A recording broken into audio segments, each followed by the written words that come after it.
whether that's knocking on doors or chipping in. So I hope that over the next 2 years, 80-20 candidates and MPs like Mark Fletcher can rely on you.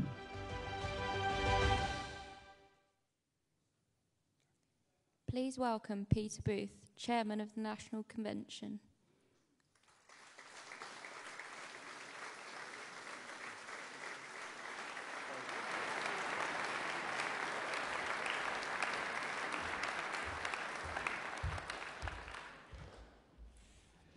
Good evening, Team Southwest. This is the second hustings in our national tour, and for me, it's good to be here on my home territory in our great Southwest. Thank you all for attending this evening, and it's good to see so many friends and colleagues in the audience. These hustings are for us, the members of the party, to take part in a great exercise of democracy where we get to choose our new leader. He or she will be announced on the 5th of September, and as with a party of government, then will become Prime Minister very soon after. As Ian Dale, who moderated many of these hustings in 2019, said, and I quote, "I found chairing the hustings a surprisingly positive experience. The members really put the two candidates through their paces and asked some very searching questions. So I ask tonight that you make your questions searching, make them succinct, and ask questions and not make statements. And one question each, please, so that more of the audience here have a chance to ask questions. Both of our candidates have a duty and a desire to fulfill our 2019 manifesto. Their differences will be about how to go about achieving that in a very different world from 2019, which is post-Brexit, post-COVID, in uncertain times internationally, and where our union as a nation is being challenged. So I'm sure that you'll want to test our candidates and to seek to establish their strengths and to see who you think is best capable of running our great country. As we're all Conservatives, I know that you'll be respectful of our two candidates and keep your questions positive. For them, for me and our CCHQ team, who have worked so diligently to set up these hustings at short notice, and in midsummer, these hustings run on a tight schedule until the 31st of August, when we have our last final rally in London. As you know, our ballot opens soon. You can cast your vote online or by post. We ask that where possible, you cast your vote online. Quite simply, it costs us less, and I'm sure that we want our hard-earned funds to go into campaigning. So my hope is that this evening will give you much more clarity about how to cast your vote. I hope that you'll all go away enthused and energised in your commitment to helping our party win the next election. We need your help and support. Finally, I'd like to thank our South West Regional Chairman, Julian Ellicott, for all the work that he does on our behalf. Julian, you do a great job. I hope very much.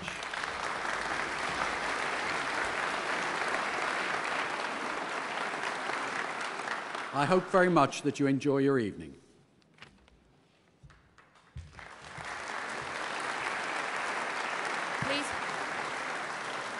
Please welcome the Financial Times' Whitehall editor and best-selling author, Seb Payne.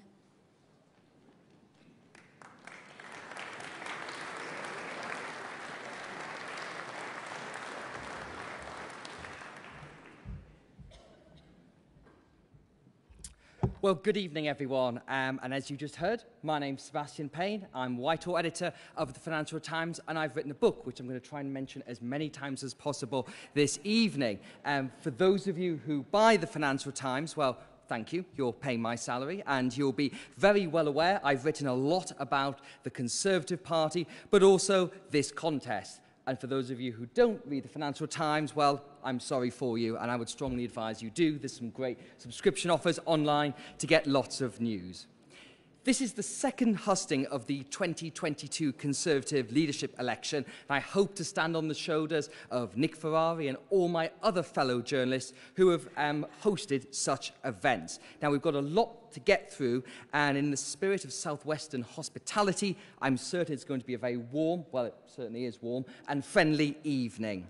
This is how things will run. For our pair of contenders, we'll hear from their supporters, see some no doubt rather snazzy introduction videos before their speeches, and then I'll be asking them some questions. But the core of this evening is you, the party members with the weight of choosing the next UK Prime Minister on your shoulders. I want to get through as many of your questions as possible, so do keep them short, to the point, and if possible, please put a question mark at the end of them.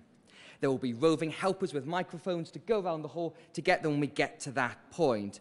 But that's enough for me. You're not here to listen to a journalist bang on. So please welcome to the stage our first speaker for this evening, the Right Honourable Penny Mordaunt, MP.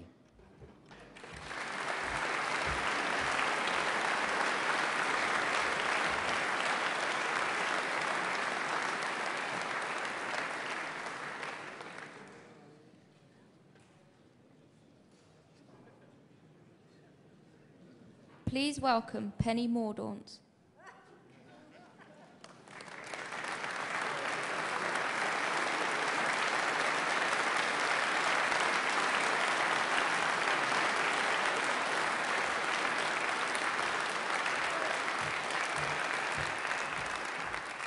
Well, thank you, ladies and gentlemen. The feeling is entirely mutual. Thank you so much for being here tonight. The fact that so many of you are is testament to how every single one of you cares deeply about the task that's been afforded to us. This isn't just about one person. It's about all of us. And I know it's not easy. You feel a huge responsibility. I do too. That is the price, I'm afraid, of democracy. If we get this decision wrong, we'll shortchange the country. We may lose an election, and everything that we have worked for will be gone. That's why this matters so much. Why you feel that responsibility, and why I do too, and why I'm here with you this evening. I could have remained undeclared. I could be off sipping pina coladas right now, but I'm not. I'm here with you because this is too important. And I'm not going to leave this to chance, and nor will you. I came third in this contest, and I owe it to all of you to be a signpost, not a weather vane. And so I've made my choice. And I know it's difficult because I like both candidates. They are both good Conservatives who love their country. And they've both done what they thought was right for the right reasons. I want to say nice things about both of them, which is probably why I came third. I know that choosing between them is hard.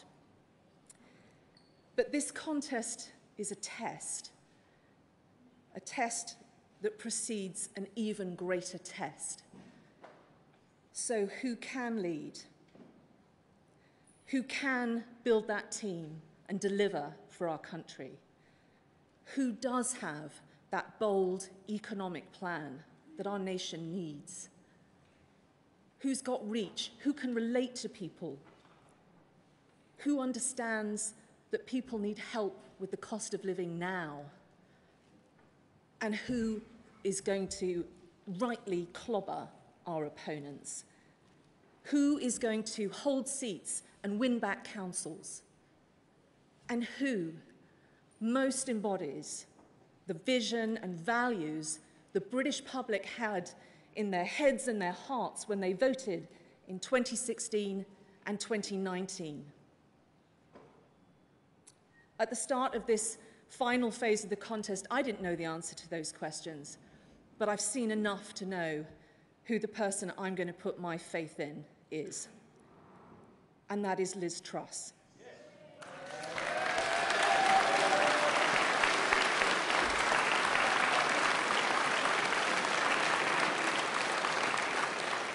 Her graft, her authenticity, her determination, her ambition for this country, her consistency and sense of duty. She knows what she believes in, and her resolve to stand up against tyranny and fight for freedom.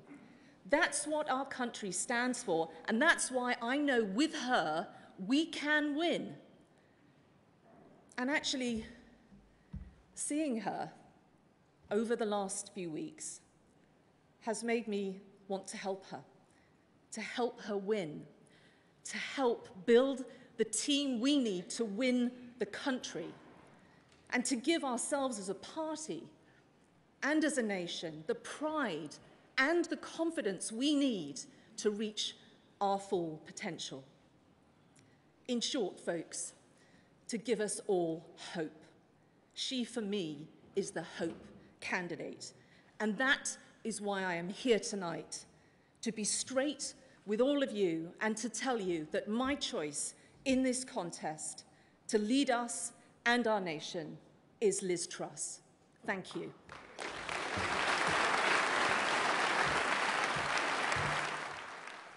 The United Kingdom is a great country, and I know that a united Conservative Party can unleash the potential of all the people who make our country so great.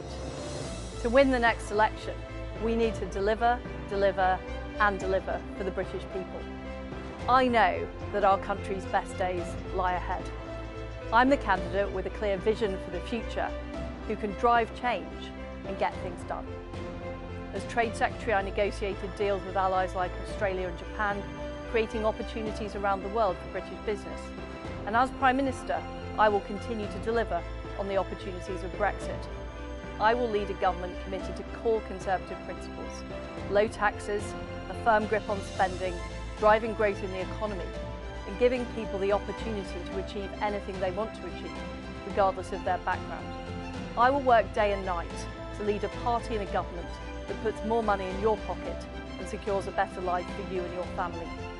I've consistently delivered when I have said I would. And I love our country. I want the best for us all, and I'm the person to deliver that.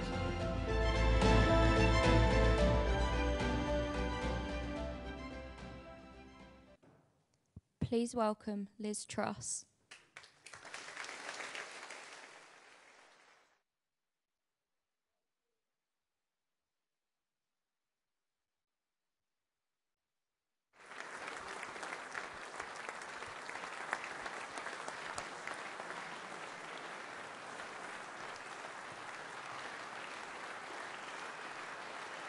Well,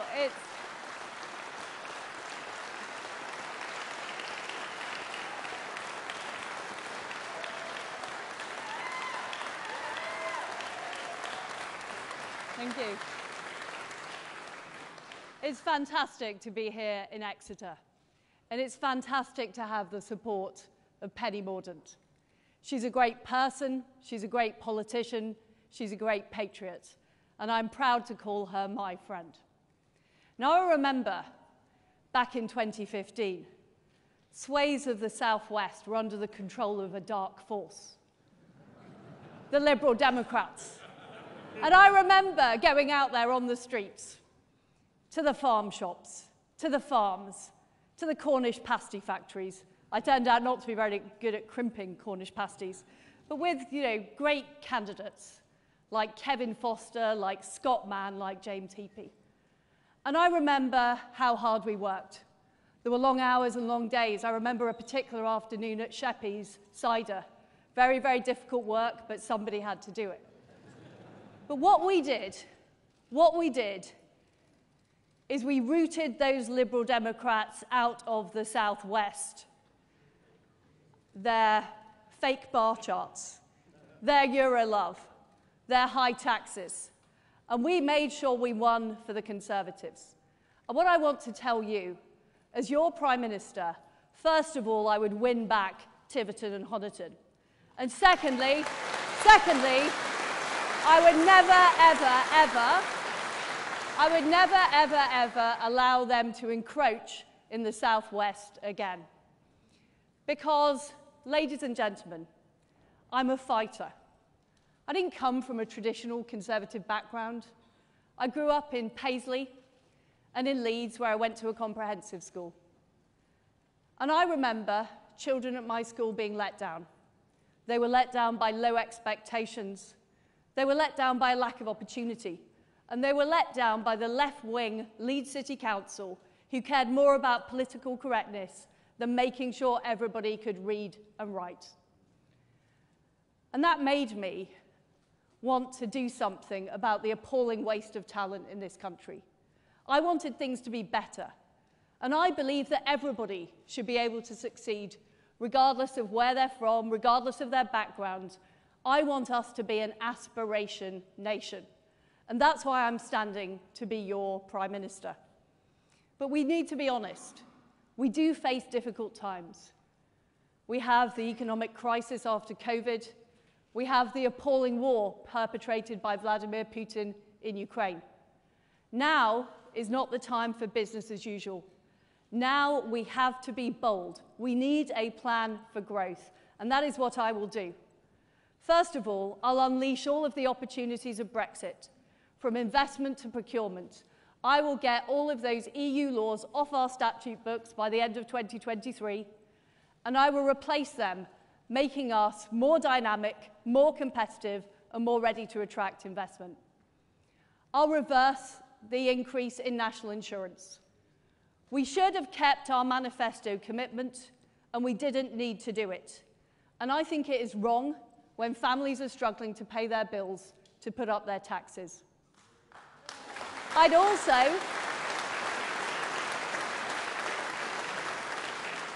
also have a temporary moratorium on the green levy, so people see an immediate reduction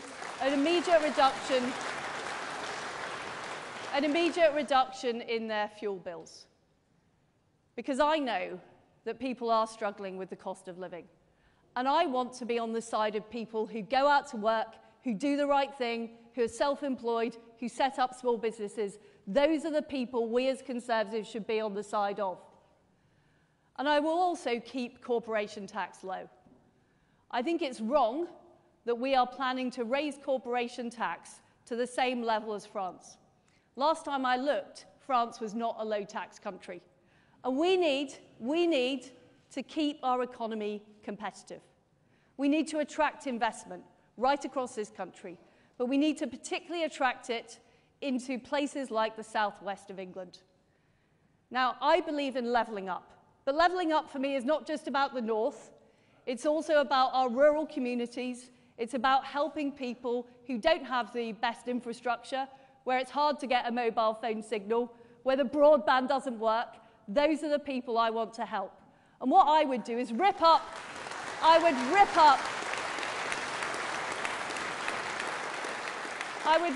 the Treasury investment rules and make sure it's fair, because you all know that the services are better in London and the South East than they are here, and we need to change that.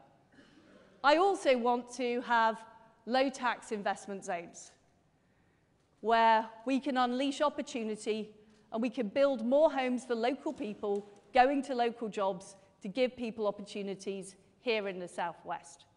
Now, before I became an MP, I was a councillor. And as part of my job as a councillor, I sat on a planning committee. And I can tell you, those are hours of my life that I will never get back.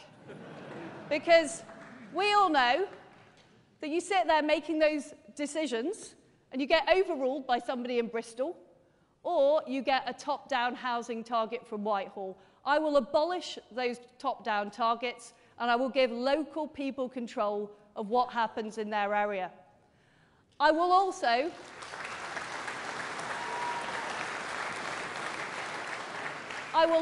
back our farmers. I want our farmers producing food. We know how difficult the global situation is. We need food security.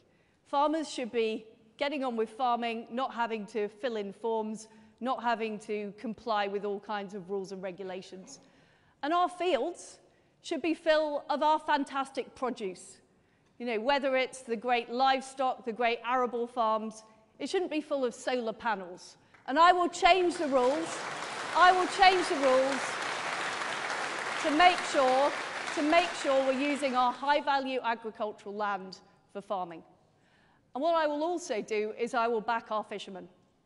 Now, in 2026, there is going to be a new negotiation. And I will make sure, as an independent coastal state, we have full control over our fishing waters. And you know that I am the person who will be tough on the EU. I took on the Northern Ireland Protocol negotiations. We didn't get what we needed for the EU. I developed the Northern Ireland Protocol bill. We secured a majority in Parliament. We will get it through. We will sort out that issue, and we will be on the side of our fishermen. I will also continue to stand up for Vladimir Putin. Now, I put in place the toughest sanction regime on Russia. I also worked with my colleagues to make sure we were the first European country supplying weapons to Ukraine. But we can't rest on our laurels. We need to make sure that our defence spending is in line with the threat, which has increased. So I will raise defence spending to 3% of GDP by the end of the decade. I'll back our armed services, and I'll make sure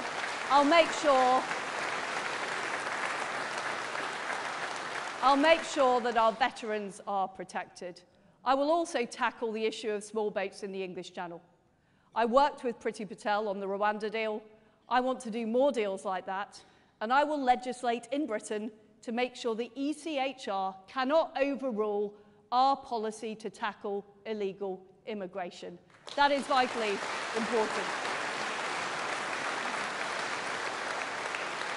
But as well as freedom and democracy abroad, we need it here at home. And I'm a straight-talking Yorkshire woman. I know a woman is a woman. You know, you might laugh, but that's become a controversial statement in some parts of Britain today.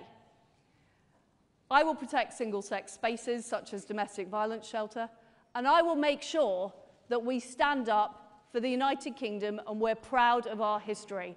Not just standing up for it overseas, but also rejecting the naysayers and declinists who say that our country's best days are behind us. They're not. Our best days are in front of it, and that is what I will deliver as your Prime Minister.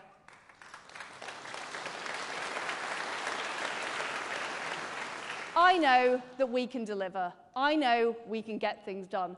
I will channel the spirit, and I was at Wembley last night watching the Lionesses. I will channel the spirit of the Lionesses who fought bravely against the odds and got things done and delivered a massive, massive victory.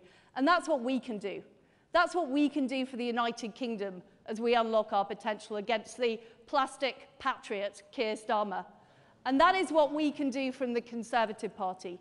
Because people who voted Conservative, from the blue wall to the red wall to Cornwall, they voted Conservative because they wanted Conservative policies, not because they wanted higher taxes, not because they wanted Labour light. They voted for us because they believe in our values, and we have to have that confidence in ourselves. And that is what I will deliver as your Prime Minister. Thank you very much. Thank you.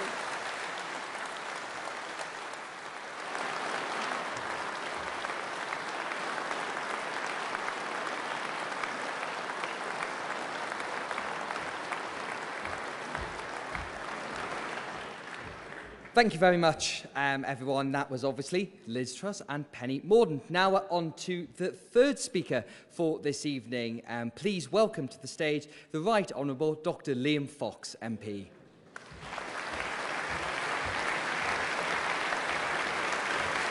Please welcome Dr. Liam Fox.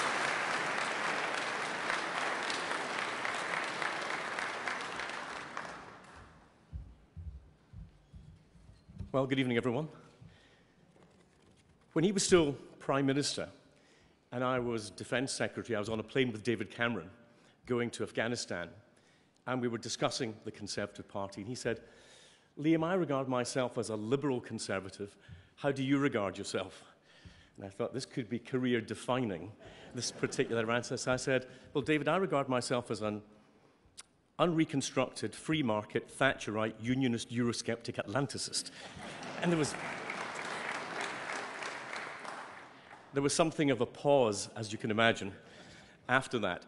But I know what sort of Conservative I am, as you will know what sort of Conservatives you are.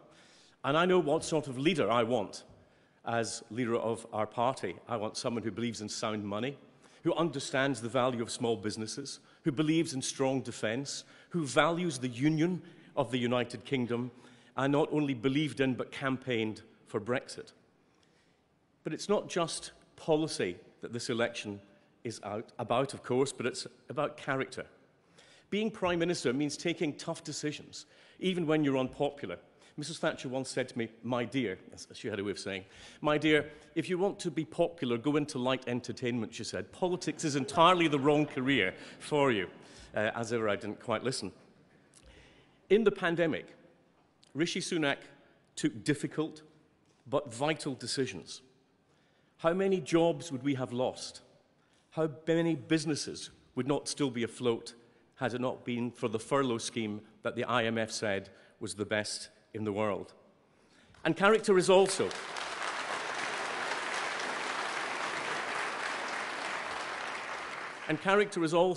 about the team you build around you, from William Hague and Michael Howard to some of the best of the 2019 intake here tonight. Rishi has understood one thing that we all should understand about our party, and that is we avoid external coalitions by maintaining an internal coalition. All our best leaders have understood that, and that is why we've been the most successful political party in the Western world. But there is one key issue that all of us need to think about tonight and in the next few weeks. I spent all of the 13 miserable years in opposition on the front bench. I don't want to go back there. To win a general election, it's not about persuading people like me or you. It's actually about persuading those swing voters who we need to make a difference. And we will have to stop an SNP Labour coalition from literally tearing our nation apart if we don't win the next general election. We will need a leader and a Prime Minister with the right policies, yes, but with character, with courage, with experience, and with intellect, and the downright decency to swing those voters behind us and get them to vote Conservative. I believe, ladies and gentlemen, that that leader, that Prime Minister, will be Rishi Sunak.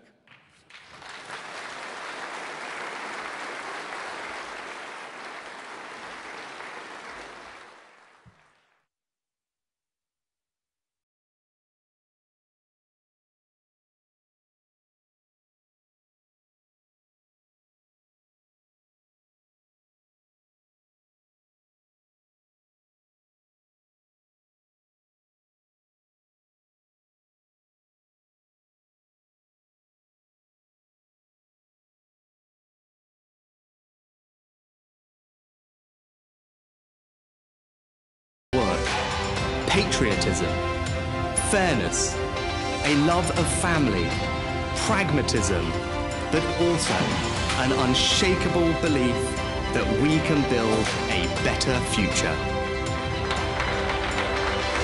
Rishi Sunak has always done right by the South West. He has a sound economic plan. We need a thriving rural economy. I know Rishi gets this. Rishi Sunak is one of the most outstanding talents that I've come across. Has all the attributes that a great Prime Minister should have. That's why I'm backing him, and that's why I'm ready for Rishi.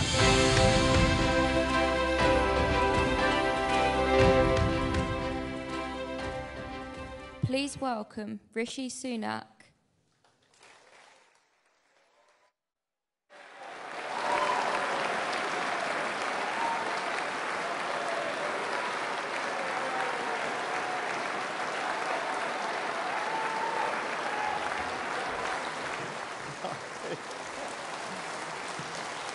Good evening. Thank you. Thank you. Thank you, everyone. Thank you. Thank you. Good evening, everyone. It's fantastic to be with you. It's also great to be out and about in the Southwest over the last couple of days, meeting all our members, having lots of conversations, and in fact, taking lots of selfies too. But I've got to be honest with you, I'm never happier when one of our members asks me to take a photo with one of their kids. Honestly, I think, finally, a photo with someone my own size. But look, I'm here tonight, standing in front of you for one very simple reason, and that's because this country, our country, did something extraordinary for my family by welcoming them here as immigrants 60 years ago and allowing them to build a better life, because that's what our amazing country does. Now, I was raised with a set of values that are core to who I am.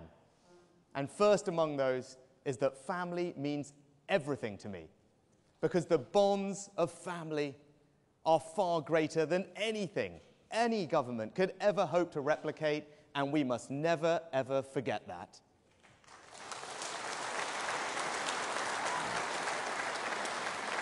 Now, in my family, we prioritised hard work, because that was the way that you forged ahead. My dad was an NHS GP. You might have heard that my mum ran a local chemist in Southampton. I spent my time working there, delivering medicines to people who couldn't get them in. But I also did her books, her payroll, her VAT, and saw the transformative opportunities that a small business like that could provide in our community. Now, for my parents, the way that they wanted to build a better future for their 3 children was simple, and it was through education.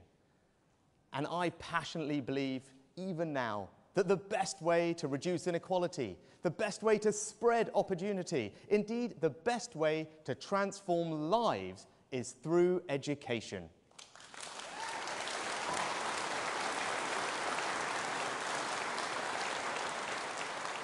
So those, in a nutshell, are my values: patriotism, service, family, hard work, aspiration. And looking out at all of you, I'm sure they are your values too, because those are conservative values, and mine is a conservative story.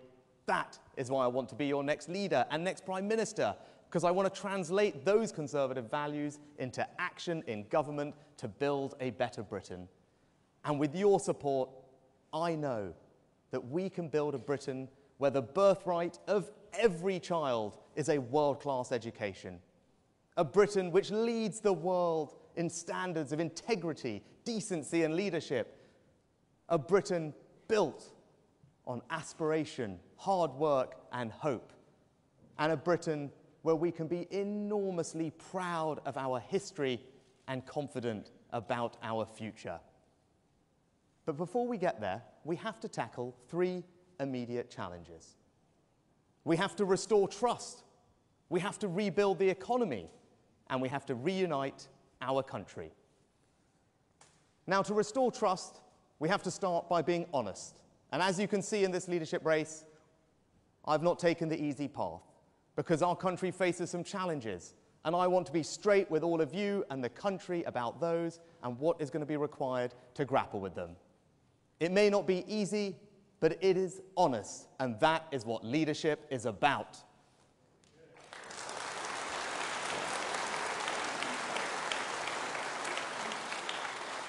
But we also restore trust by delivering on the things that matter to people. And that's why I've set out a plan to radically challenge consensus and reform the NHS, so we can focus less on how much we put into it and more about what we get out of it and cut those backlogs.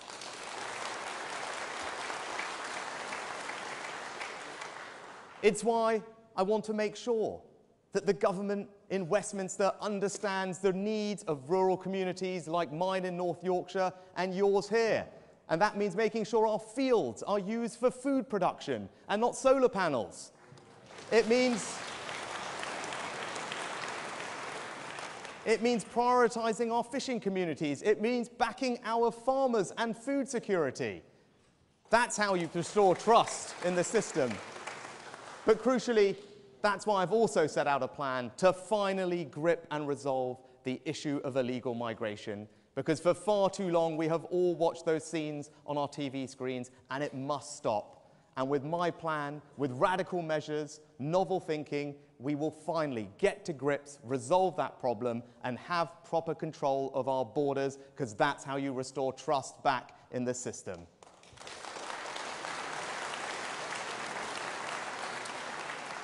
Now, when it comes to rebuilding the economy, you all know what the biggest challenge we face is, and that is inflation. And you also all know that inflation is the enemy that makes everyone poorer. It reduces living standards. It erodes people's hard-earned savings and pensions. It pushes up mortgage rates. And of course, I want to help people with the cost of living, and that's why this autumn we will cut VAT on energy bills. But I'm not going to do things that risk making the problem far worse and last far longer, especially if that means borrowing tens of billions of pounds in unfunded promises, which we just put on the country's credit card and then ask our children and grandchildren to pick up the tab.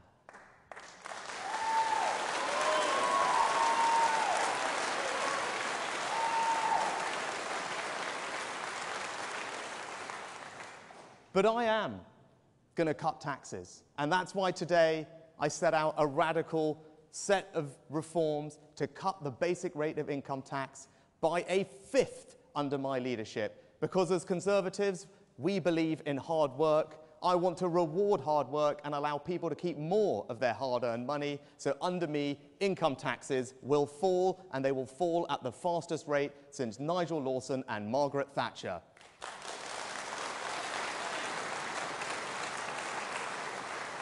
But we're going to do that responsibly. We're not going to ask our kids to pay for it. We're going to do it by being tough on public spending, reforming public services, and by growing the economy. Because this autumn, I want to reform our business taxes. So we cut taxes for those businesses that are actually investing in the economy, that are growing the economy, that are innovating. And I want to take advantage of all our Brexit freedoms. As Chancellor, I embarked on a radical policy of free ports. We're going to have one in Plymouth. And you know why? Because levelling up is not just about the north, it's about the southwest too.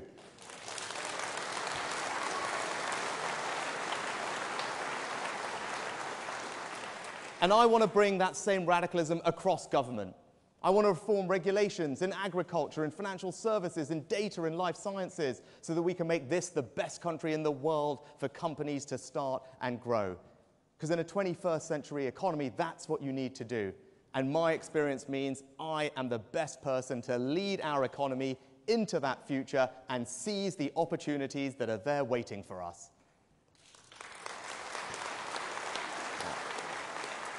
But lastly, we have to reunite our country.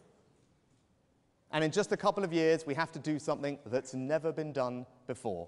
And that's to win a 5th election victory. We have to make British political history in doing that. But I know we can do it. I know we can do it working together. And you know where it starts? It starts with winning back Tiverton and Honiton.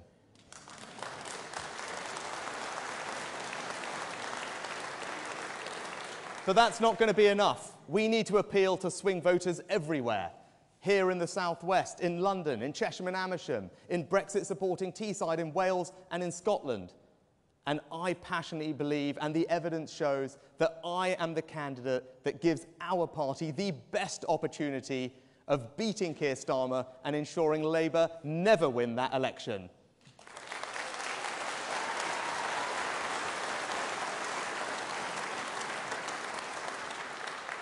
And in conclusion, I'll just say this. As Chancellor, you saw me in the pandemic. You saw me act boldly, radically, quickly, ripping up the rulebook to ensure that we protected millions of jobs and businesses, supported the economy, made sure it was resilient, got through the worst recession in 300 years, and bounced back strongly on the other side. And as your Prime Minister, I will bring that same energy, that same grip to all the challenges that we face, tackling illegal migration, reforming our public services, growing our economy, putting those conservative values into action. And I also promise you this. I will give you my everything, my heart and soul, into making sure that each and every one of you here tonight can feel enormously proud of the Conservative government that I will be privileged to lead. So I humbly ask for your support, not just to be our next party leader, but also the next Prime Minister of our great country. Thank you.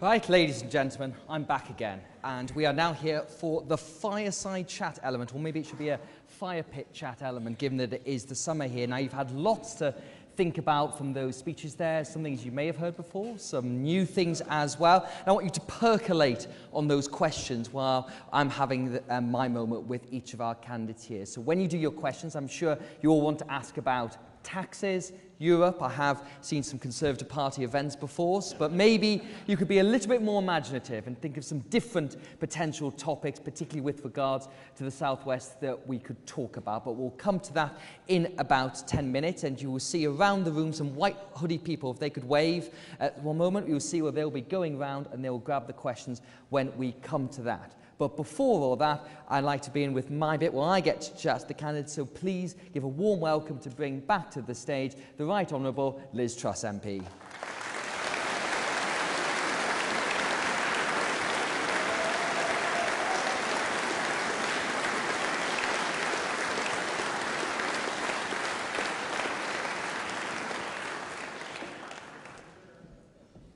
Thank you very much. Sebastian. Hello, Liz. Great to see you. Great to see you. So, shall we begin with your big new surprise endorsement that came this evening, Penny Mordaunt? And I think some people might have seen that and been perhaps a bit surprised, because I believe that some of your supporters were not the biggest fans of Penny Mordaunt. One of them, I think, has had grave reservations about her running for her candidacy. Another accused of maybe being a little bit work shy. Do you have any grave reservations about her? I think Penny Mordaunt is a brilliant person, a fantastic politician. She ran a brilliant leadership campaign, and I'm absolutely delighted that she's decided to back me and become part of my team. It's fantastic. And I think everybody around this room knows that we need all the best players on the pitch in the Conservative Party. You know, we need to win the next election. And what I am all about is making sure we unite the party, that we move forward with a really clear Conservative vision. And I'm absolutely delighted to have Penny on board. And of course, when you talk about players on the pitch in your potential future cabinet, may that include your other opponent, Rishi Sunak, if you are successful in this race? Well, I thought you were going to talk about the Lionesses, Seb. When you started talking about players on the pitch, obviously they are. Are they in your cabinet as well? They are. Well, I'm huge fans of them, and I think they showed tremendous spirit last night. You know, when it was a difficult match. Of course, I would have Rishi Sunak as part of my team. He's a fantastic guy. We need all of our best talent on the pitch, and I have huge respect for him. Now, let's talk about your slogan, which is trusted to deliver. You've been in the cabinet since 2014, and since then you've done lots of different portfolios. I think 6 cabinet jobs. Give me Only 5 cabinet jobs, Seb. Oh, well, the next one's the 6th one. I was education minister. There we go. Not quite there yet. But give me your top 3 policy domestic achievements from that era, from those roles. So lots of people said after we left the EU that we wouldn't be able to get as good trade deals as the EU had. In fact, I got all of them in record time, and I got an even better deal with Japan, new deals with Australia and New Zealand, started off the process with India, started off the process with Trans-Pacific Partnership. And I'm very proud of what we achieved at the Department of Trade. We showed the massive opportunities there were after Brexit. And what I want to do as Prime Minister is be able to unleash the full opportunities, things like Solvency II, MiFID, changing our procurement laws so they're fair for British companies. And I think, so that would be a huge achievement. Number 2? Well, one of the things that makes me proudest is the work I did to secure the release of Nazanin and Anousheh. Nazanin had been in jail in Iran on and off for 6 years. And again, I was told that this would be difficult, that this would be impossible. But I found a new way of doing things. I worked with the team at the Foreign Office, and we succeeded in bringing her and Anousheh home. And I just remember waiting at Brize Norton in the middle of the night and her coming off the plane to see her young daughter and husband. And that was one of the best moments of my life, was seeing her and her family. And you know, that is why I'm in politics, to make a difference. I really felt on that occasion I made a difference. And the third thing I would highlight is the work I've done on the Northern Ireland Protocol Bill. Again, people said that this was a difficult challenge, that I'd been handed a poison chalice. I got it just before Christmas, and I did say to David Frost, thanks for the Christmas present, David. You've given me the whole Christmas to swat up on these negotiations. And you know, we didn't get where we wanted with the EU, and peace in Northern Ireland is incredibly important to me. The Belfast Good Friday Agreement is incredibly important. I remember what it was like before that agreement was done, and how the troubles in Northern Ireland, you know, affected all of us. All of us, they are part of our family. So sorting out that has been really important. Getting the support of that bill in Parliament. Again, lots of people said it would be impossible, that Parliament wouldn't support it, that they made claims it was illegal, but it's not illegal. It's absolutely right that we protect the sovereignty and territorial integrity of our country, and that we protect the Belfast Good Friday Agreement. Now, on the latter point about the Northern Ireland Protocol situation, now that bill is making its way through Parliament at the moment, would you have any reservations at all in triggering those measures to collapse parts of the protocol, given the fact we could see a retaliation from the EU? We've got a cost of living crisis, inflation is going to be rampant. If they were then to raise trade tariffs, that could make the situation a lot worse. Well, they would be completely wrong to do this, because the way we have done the bill is to create a green and a red channel which helps protect the European single market at the same time as protecting trade between Northern Ireland and Great Britain. And that is vitally important. Currently, the Belfast Good Friday Agreement is being undermined. The relations between East and West are being undermined, and I will not allow that to happen under my watch. I will proceed with the bill. I've always been clear that I would rather get a negotiated solution with the EU, but I think we've learnt from history that there's only one thing the EU understands, and that is strength. And I am strong enough to make this happen. Now, you talked about Tiverton and Honiton, which of course is just 15 miles up the road from here, and you've said that you're the candidate who can win, I think, the Blue Wall, the Red Wall, and Cornwall, you said as well. But that was a silly pun. I apologise for my dad jokes. I'm sure the Cornish people here will forgive you one day. But there is polling out that suggests if you are facing Keir Starmer in a general election, you would lose. So what evidence have you got, having never fought a national campaign, that you can win back the Blue Wall? I've seen the opposite polls, which said I would win against Keir Starmer. In fact, one out today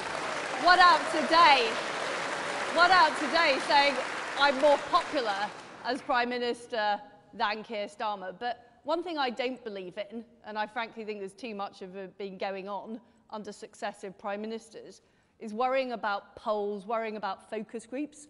What we need to do as Conservatives, we need to do what's right. We need to do what is right for people. We need to deliver on our promises.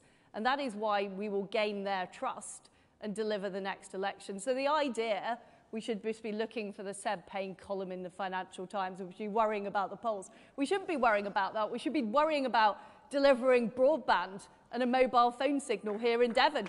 We should be worried about making sure our farmers can produce fantastic beef. You know, we should be worried about facing down Vladimir Putin and ensure the Ukrainians win. That's what we should care about.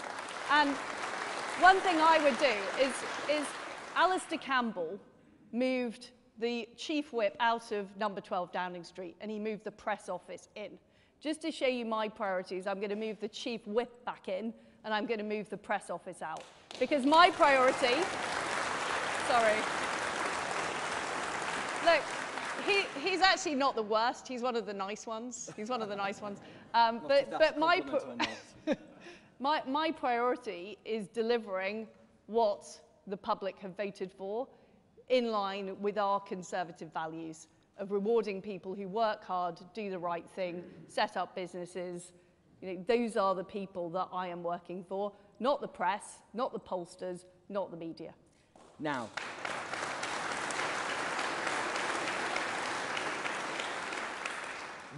if you become Prime Minister, we are obviously going to face a very difficult 6 months ahead, with obviously the potential energy price cap going to be raised. Inflation is still going to be very high. And one thing that we've seen is a growing move of civil disobedience. There's a campaign called Don't Pay. There's people say they're going to refuse to pay their energy bills later this year. What would be your policy response to that? Well, my response on energy, yes, it is partly fracking. And we should allow fracking. We should allow fracking. We should allow fracking where local communities support it. And you say things will take a long time.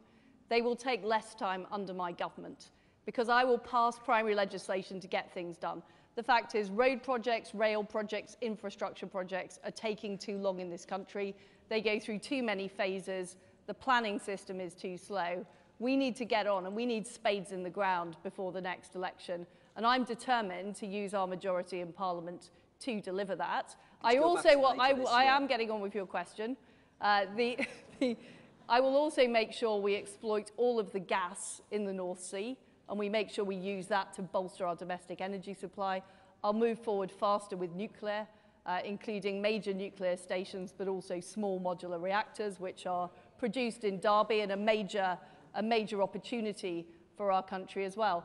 And what I am immediately announcing is having a moratorium on the green energy levy, which will immediately save money on people's bills, as well as immediately reducing people's taxes.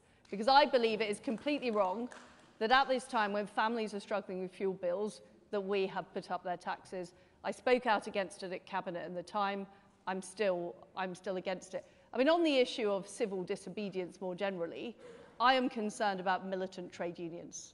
I will root out the trade union time wasting that is currently going on Whitehall at the taxpayer's expense. And I will also legislate to make sure we protect essential services, including essential use of our railways. It's completely wrong that people who work hard are penalised and can't get into work. Meanwhile, train drivers who are already very well paid are causing havoc. Now, we've only got a few minutes left before...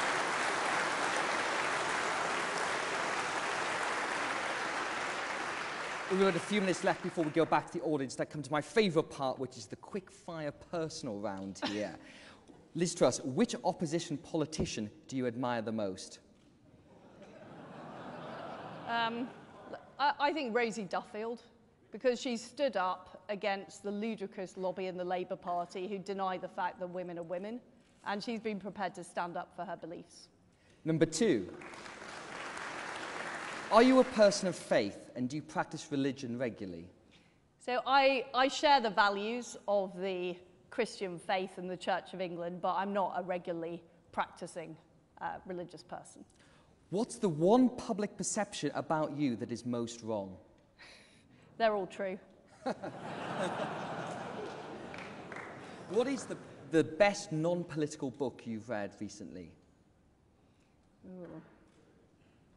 I do like Rebecca by Daphne du Maurier. There we are. If you weren't a politician, what would you be?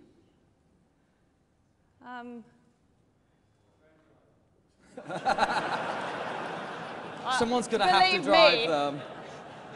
Believe me, it would be less stress and probably more money as well. But what would I be? I actually absolutely love food, so I'd love to be a food critic and a food writer. So.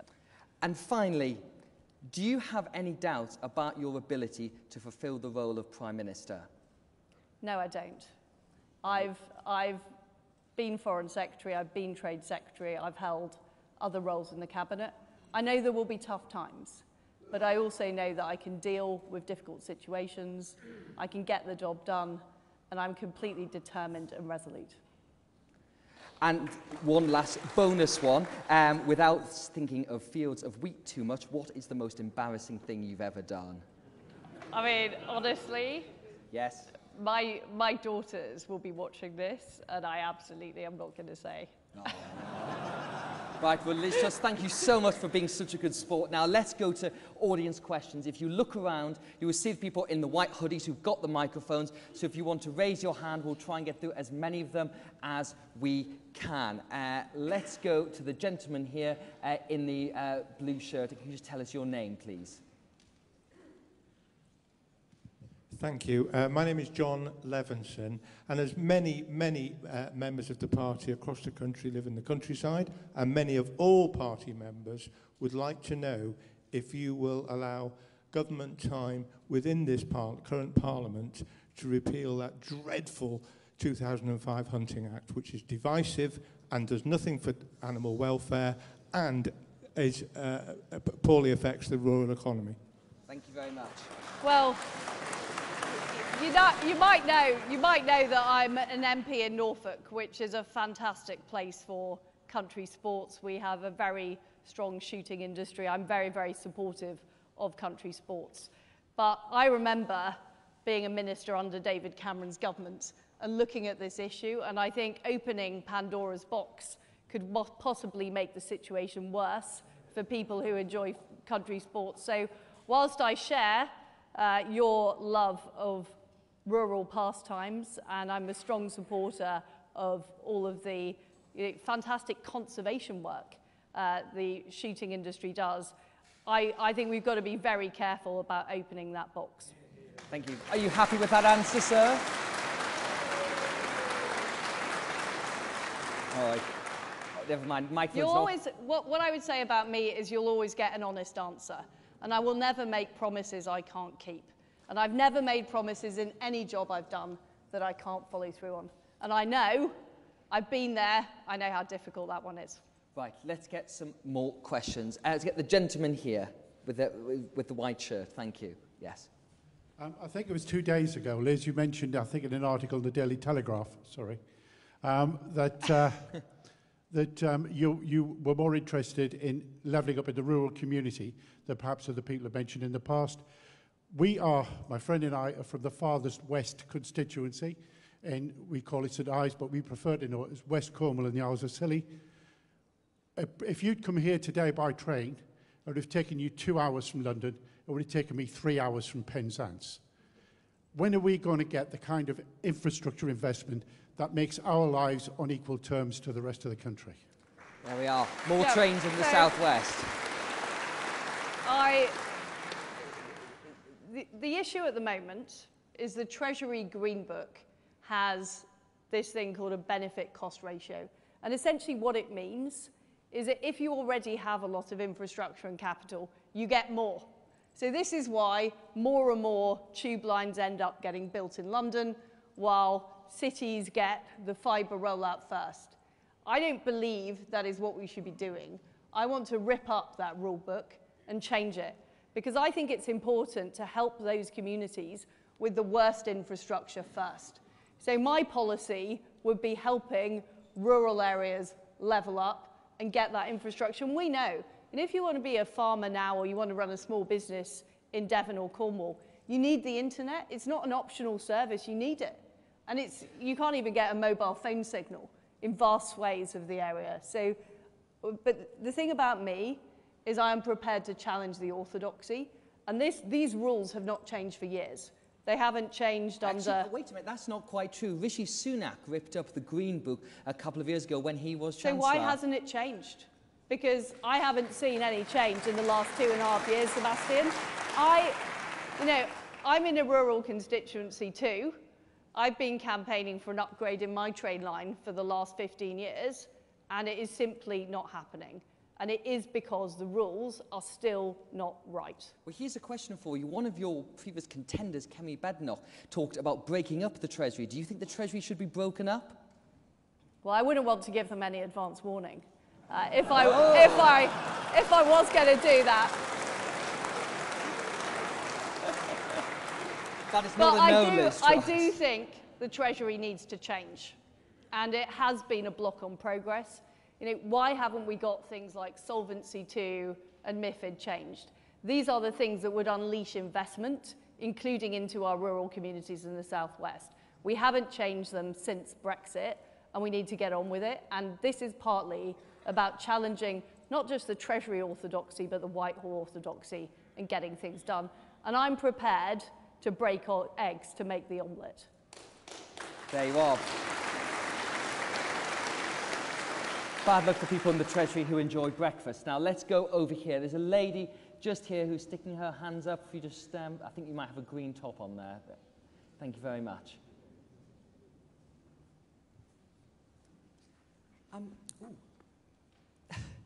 Lavinia Carey. I'm from South Somerset. Where does all the money come from? Where's all the money going to come from? I mean, there's some great promises, some great pledges, and some things I totally believe in, especially helping people who are struggling. But where is the money going to come from that isn't going to put us into debt? So thank you very much. The answer is the money is going to come from thriving enterprises, thriving businesses, and economic growth. That is where we as Conservatives believe that money comes from, and that's how we have a successful, prosperous country. And the fact is, if we tax businesses too much, if we tax people too much, and we've currently got the highest tax rates for 70 years in our country, we will throttle that growth. And we're currently predicted to have a recession next year. So my view is business as usual, carrying on with these high taxes, raising taxes on corporations, which is the proposal currently, will throttle off growth, and it will mean less money coming into the exchequer and less revenue coming into the government. I mean, look, Gordon Brown makes a very good argument from a Labour point of view for high tax and spend. But my view is that is not a Conservative policy. We believe in enterprise. We believe in people keeping more of their own money. We believe in rewarding people who work hard and do the right thing. And we're currently, if you look at our debt levels are lower than the debt levels of Canada, than the debt levels of Japan, than the debt levels of the United States. And we've just been through a major economic shock. I think it is a mistake to try and pay it all back next year and balance the books and completely throttle our economy. And no other G7 country is doing that. No other country is raising taxes at the moment.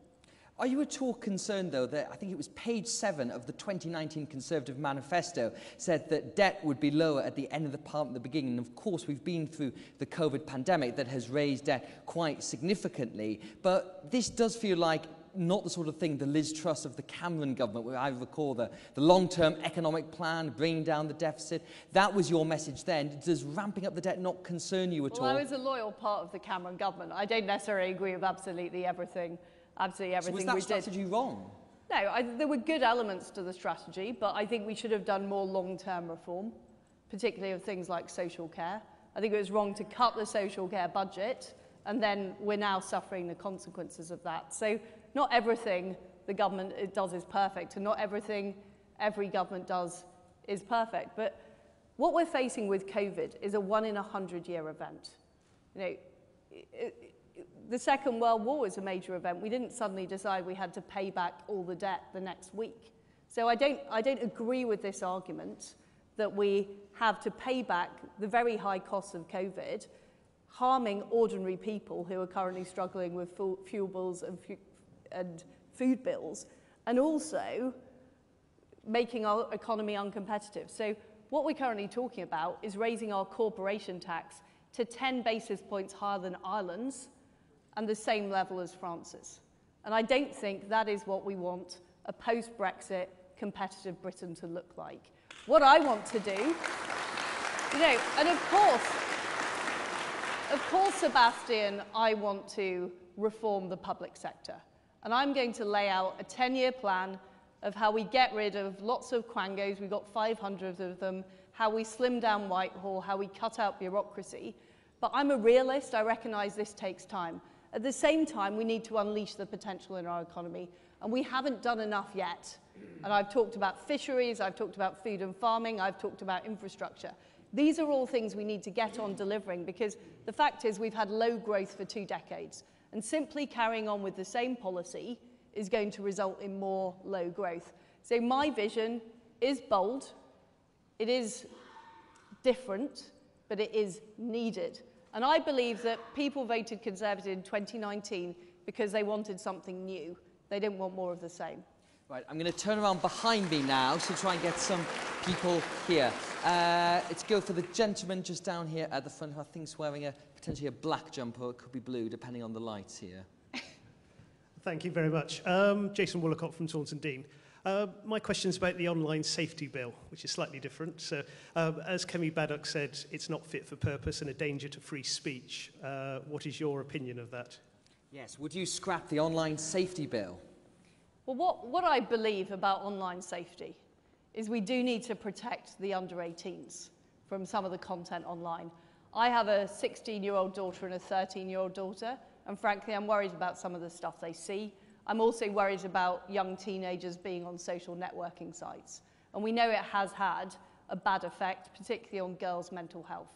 So I think we do need to do more to tackle those issues online. But when people are grown adults, I do believe they should be able to speak freely. I do believe they should be able to freely communicate.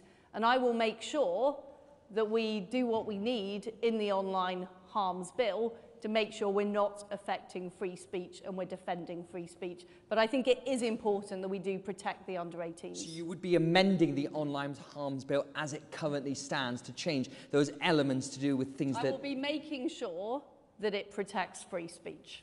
Right, should we just try and get some... And I will be engaging with all my friends in the Conservative Party to make sure they're happy as well. Right, let's... Including the gentleman in the indeterminate jumper. Yes, exactly. Have we got any more ladies? I'm just seeing if we've got any questions up here. Now, there's a lady over there, is whistling at you, Seb. Exactly. Let's see. I think there was someone just there. Thank you very much. Sorry. Oh, yes, yes, that one there. That's perfect. Thank you. Can I just ask you if you would ever authorise another lockdown? No. No, I wouldn't.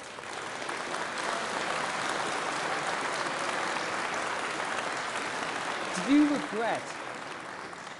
you regret any of your support for the 3 lockdowns within government? Because, of course, there's been many policy areas that you were part of the government at, the national insurance rise, for example, which you've now come out against. So, privately, do you think lockdown was a bad idea? Well, every single chance I was given the opportunity to express a view, I was on the favour of doing less rather than more on lockdowns and opening up the economy earlier.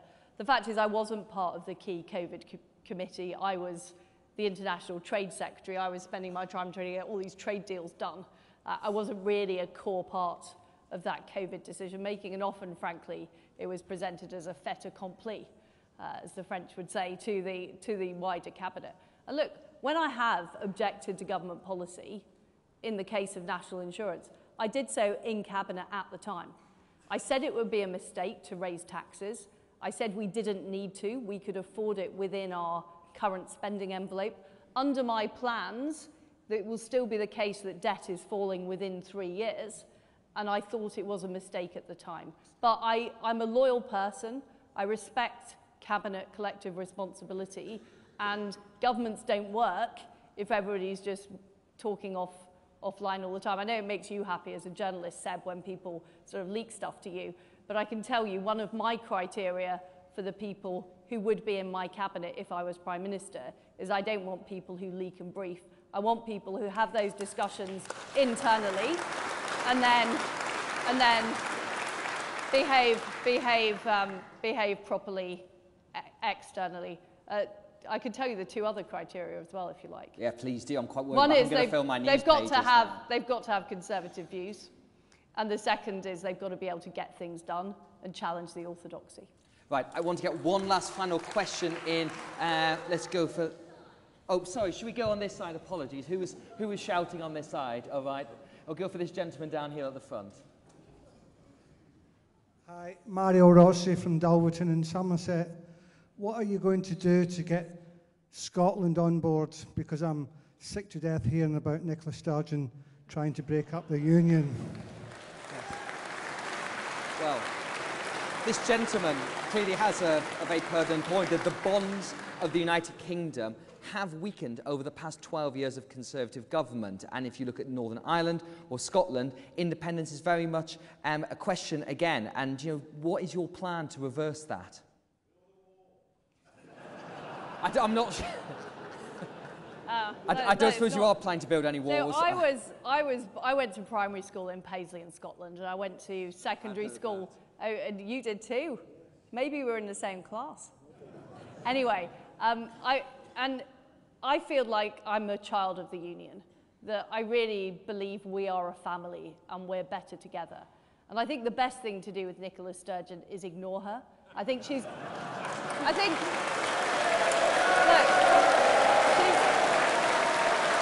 sorry. It's a bit difficult when she's First Minister, though. She's got a democratically elected position, just as you would. I'm sorry, she's an attention seeker, Seb. That's what she is. And what we need to do is show the people of Scotland, Northern Ireland and Wales what we are delivering for them, and making sure that all of our government policies apply right across the United Kingdom. You know, I was very proud to lift the whiskey tariffs, and I don't think I've ever been more popular than I was in Mather's Bar in Edinburgh the night that I was there with a bunch of whiskey distillers. He said this has made a huge difference to their business.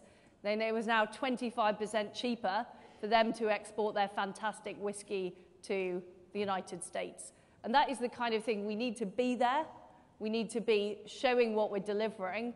And, you know, Nicola Sturgeon can sort of carry on talking about an independence referendum.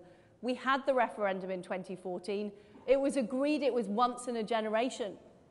I didn't realise a generation happened within 10 years. That doesn't make any sense. So we've got to call her out on that, but at the same time, really delivering for Scotland. So some of the policies I'm talking about, the investment zones, the free ports, we need to make sure they're delivered in Scotland too. So that's an absolute no to another independence referendum whenever you are Prime Minister. There you are.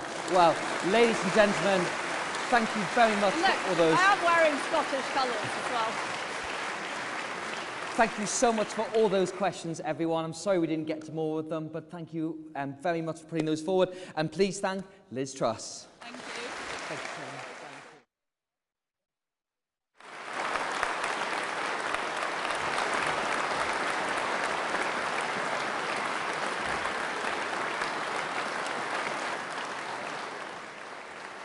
Right, so we now have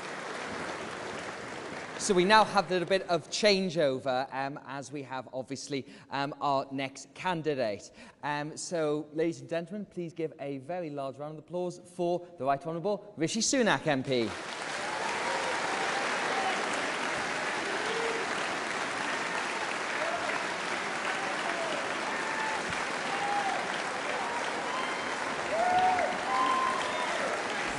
Good to see you. How are you? Right. Thank you very much. Well, welcome, Mr. Sunak, back to the stage.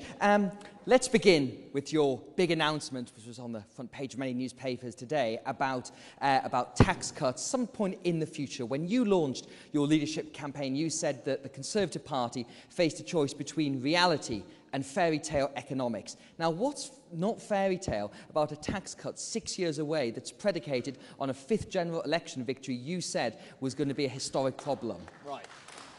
Well, the difference is my plan is one that's paid for. And that's the big difference. And it's one that comes in after we've got a grip of inflation.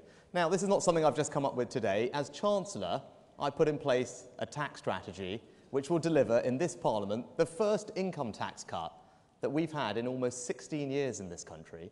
And that was in my plans, and I paid for it by making sure that we're going to be controlled with public spending and that we're going to grow the economy.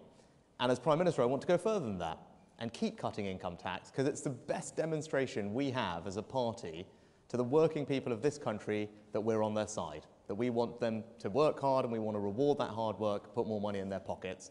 That's what Conservative governments do, and that's what I'm going to deliver. Now, why did this idea just come at this point in the campaign? Because some of your opponents have said that you've done screeching U-turns, flip-flopping, because you announced the VAT energy cut last week, this tax cut now. At the beginning of this campaign, you weren't really thinking about this sort of thing. What changed? When you say the beginning of this campaign, Seb, this campaign's only just getting started. Feels like it's been a lot longer, I think. So, I mean, we've got weeks of this. The balance are just only arriving this week, right? So let's not get carried away. We're right at the beginning of this thing. Now, we have to differentiate two things.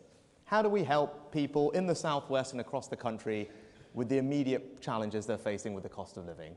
And in that context, it's absolutely right that we go further than I announced as Chancellor, because the situation has changed and energy bills are going to be higher. And the easiest thing we can do at this point, given we're pretty close to the autumn, is to cut VAT on fuel. That's why I'm going to do that. But that's temporary and for a specific purpose. That's very different from me standing up here and promising all of you 30, 40, I think at last count, £50 billion worth of permanent unfunded tax cuts, because that isn't conservative and that would be risky in the environment that we're in. So it's right to provide short-term help for people with the cost of living, but it's also right to give all of you in the country a sense of where I want to take the economy.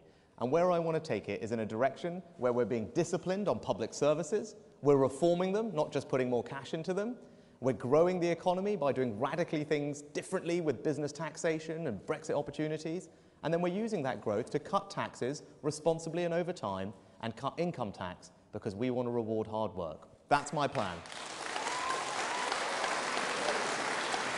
Now, in this contest, Rishi Sunak, would you describe yourself as a change or continuity candidate? And are you a doomster or a gloomster at all, as you're accused by your successor in the Treasury, I believe? Well, look, I'm definitely the change candidate.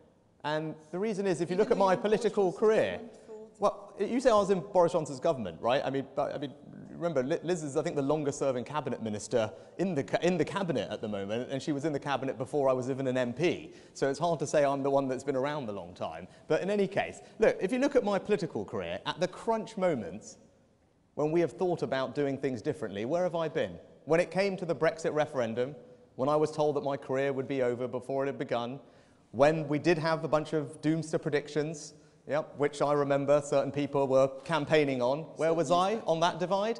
I supported change. I supported Brexit. And I believe in my principles then, and I believe in my principles now. Now, one of the policies you put forward quite recently was to do with house building, and essentially you said we're not going to be building houses on the Greenbelt. Now, my generation, it's quite hard to believe, they're still vaguely young, but the under-35 generation are really struggling to buy houses, and fundamentally this is a supply problem. And doesn't your policy, which has been criticised by some centre-right think tanks, just make the supply problem even worse? How are people of my generation ever going to buy a house under Prime Minister Sunak?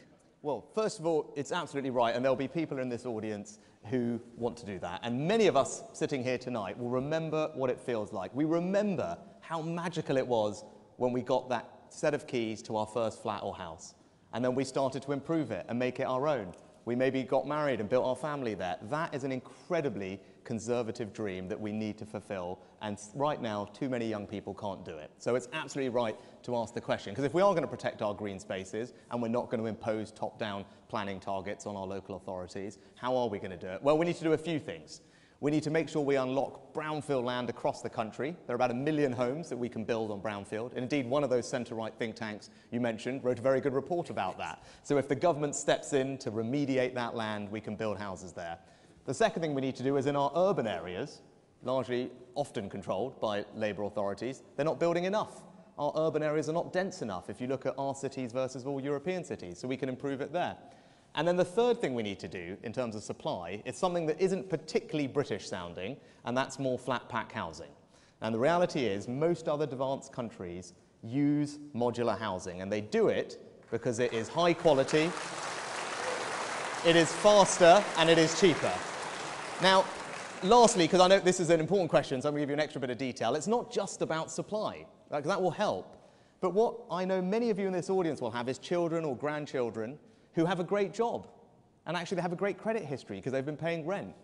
And they could actually afford the mortgage payments. And in fact, the mortgage payments may even be lower than their rent payments. But what they don't have is the money for the big deposit, because it now takes just far too long to save up for that deposit.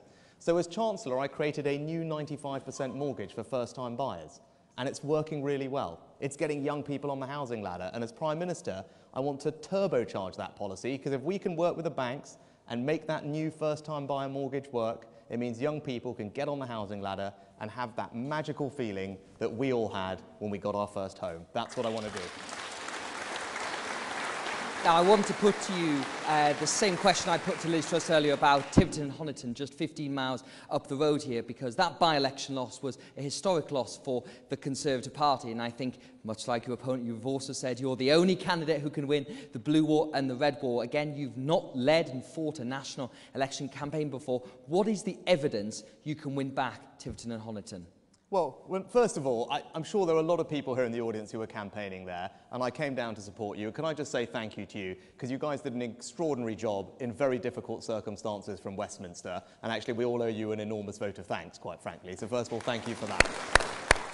So, look, when it comes back to winning Tiverton and Honiton, there's the immediate issue of fixing the school, and that's one that we'll need to get on and deliver at some point soon, because I think people want to see change there. But more broadly, if you look at rural areas, you look at liberal-leaning areas, what is it we need to do? Well, look, like many of you, I live in an incredibly rural part of the country, and rural communities have particular challenges. You know, whether it's bus services, whether it's getting broadband out to rural communities to spread opportunity, whether it's making transport infrastructure work properly, and whether, as I discussed earlier, it's about backing farmers and making sure the trade deals we sign are not, quote-unquote, one-sided, as the NFU decried one of our trade deals, but actually work for British farmers. So we need to get the rural community to, first of all, realise that they can trust a Conservative government, and everything about my background should tell you that I will deliver that. But I think also what we need to do is just improve the conduct of government. And in areas like this, when I was knocking on doors and I was speaking to people, what people did not like, that in their view, government was not run properly, it was not run seriously, and it was not run with decency and integrity. And that is the change that I want to bring as Prime Minister. Well, of course, the name you didn't mention there, of course, is Boris Johnson, who was Prime Minister. And I think you may be saying that essentially some of the issues with his government are the reason you lost that by-election. And you've explained the ethical problems that you had towards the end of that government, but also disagreements in fiscal policy. So why didn't you quit earlier? Because I instinctively wanted to try and make it work. I wanted to give him the benefit of the doubt for as long as I could. And I wanted to keep serving the British people. But it got to a point where the government found itself on the wrong side of yet another ethical divide that was hard for me to defend, combined with my well-documented differences on economic policy. And so, along with 60 other members of Parliament, I took the difficult decision to leave government, because I thought that both our party and our country deserve better, and that's the change that we now need to bring. Now, just before we come to the personal quickfire round, you mentioned trade deals before, and there's been some commentary, I think, from sort of people allied to your campaign about the Australia trade deal, which had particular things to do with farmers, and saying that this shows Liz Truss's Remainer roots, which I think was probably quite a surprising thing to people who've seen what Liz Truss has been saying about Brexit. But do you think there's a problem with the trade deals we've negotiated in terms of agriculture? And would you like to overturn the trade deal with Australia because it's not good enough for farmers? Well, we can't rip up treaties that we've already signed with these countries, but what the lesson we need to learn is that we shouldn't be rushing to sign trade deals as quickly as possible. We should be taking the time to get them right, and we should make sure that they work for British farmers. It's not rocket science in that regard, because our farming communities are incredibly important to our country. I see that every week when I go home to North Yorkshire. My neighbour is a dairy farmer. The NFU tells me I represent more farmers than any other constituency, and I certainly represent more sheep than people where I am. So this is something that I acutely feel every week, and I want to make sure that we run a government that is respectful of rural communities, that's supporting them, that is prioritising food security and food production and backing our farmers. That's here at home, and it's with trade deals, and that's the change that I will bring. Right, now let's do the quick fire personal round before we get out to questions from the members here. So the same ones that I asked to Liz Truss. Which opposition politician do you admire the most? Oh gosh, right. Well, probably let's try not damn them by outing them now. So rather than give you one who is currently there, I'll give you my favourite one that is no longer with us, and that's Hugh Gateskill. And he was a Labour Chancellor in the 50s. And a former Wycomist as well, if I believe. There we go. So he was at the same school as me. I have a picture of him up in my study when I was in Downing Street, alongside Nigel Lawson and William Gladstone. The reason I chose Gateskill, because even though he was a Labour Chancellor, here are some of his policy positions. While the Labour Party wanted to ban the bomb and do nuclear disarmament, he was in favour of the nuclear deterrent. Well before Tony Blair thought about it, he wanted to abolish Clause 4. And then also, while the rest of the Labour Party was headlong into more European integration, he remained very sceptical of the European project. So as far as Labour politicians go, I thought he was pretty sound. There we are. Number 2, are you a person of faith and do you practice religion regularly? Yes and yes. I am a Hindu, I'm a practicing Hindu, and that's how we've raised our kids. And as I was saying, just a few weeks ago I was back at my temple in Southampton where I grew up, because every year we have a family prayer day where we cook lunch and serve it to the community, and it was a very special part of how I was brought up, and it's a special part of how I live my life today. Number 3, what is the one public perception about you that is most wrong? You know, it's what you touched on before, about it's this idea of continuity versus change. And, you know, actually I've spent my life wanting to do things differently. I'm not in this just to manage things, I'm in this to radically transform things. And we talked about that with Brexit, where I took the side of the argument was about doing something brave, doing something different, being bold. You saw that from me during the pandemic. I ripped up the rule book in a matter of weeks to design programs, interventions, policies that this country had never seen before, and made sure that we protected people's jobs and businesses. When it came to the lockdown that people wanted to do last Christmas with Omicron, I came back from a business trip abroad and I wanted to stop that from happening, and I'm glad I did with others, make sure that we didn't walk into another lockdown which would have needlessly damaged, thank you, the country. And if you look at my plans going forward, yes, of course I want to be responsible in managing inflation. That's a sensible Conservative thing to do. But gosh, do I want to be radical about how we grow this economy. As Chancellor, I set up free ports. It's one of the few things visibly that we can see as a benefit from Brexit. I want to reform financial services regulation. I want to make sure this is the best place in the world to innovate. I want to reform the corporate tax system. And actually, hopefully we'll get onto this in the Q&A. Liz Truss's policies on corporate taxation are exactly the failed Treasury orthodoxy of the last 10 years, which hasn't worked. I want to change it and grow the economy. I'm going to stop you because this is the quickfire round. This is the quickfire.